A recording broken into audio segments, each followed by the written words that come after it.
കൃഷ്ണ ഗുരുവായൂരപ്പ ശരണം. പൊന്നുണ്ണിക്കണ്ണൻ്റെ ഉഷപൂജ അലങ്കാരം രാവിലെ 4 മണിയോടുകൂടി മലർനിവേദ്യം കഴിഞ്ഞ് നട തുറന്നു.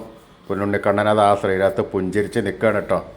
കണ്ണൻ്റെ തിരുമുഖം ചന്ദനം ചാർത്തി, ഒരു സ്വർണ്ണഗോപിക്കുറി അണിയിച്ചിട്ടുണ്ട്, ചെവിയിൽ ചെവിപ്പൂക്കൾ വെച്ചിട്ടുണ്ട്, മാറത്തൊരു സ്വർണ്ണത്തിലകവും വീതി കൂടിയ ഒരു സ്വർണ്ണമാലയുമുണ്ട്. പൊന്നിൻ കിങ്ങിണി കെട്ടി പട്ടുകോണകം ഉടുത്ത് ഇടത് കൈയിൽ ഓടക്കുഴലും വലത് കൈയിൽ കദളിപ്പഴവും പിടിച്ച് പീതാംബരപ്പട്ട് ഞൊറിഞ്ഞുകൊടുത്തിട്ടുണ്ട്.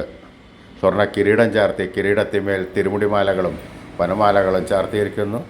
കണ്ണനെ കാണാൻ നല്ല കൗതുകം, പുഞ്ചിരിച്ച് നിൽക്കുകയാണ്.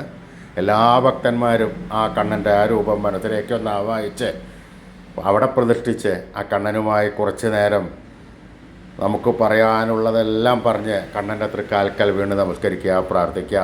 കണ്ണൻ്റെ അനുഗ്രഹം നമുക്ക് എപ്പോഴും ഉണ്ടാകുന്നതാണ്. നാരായണ.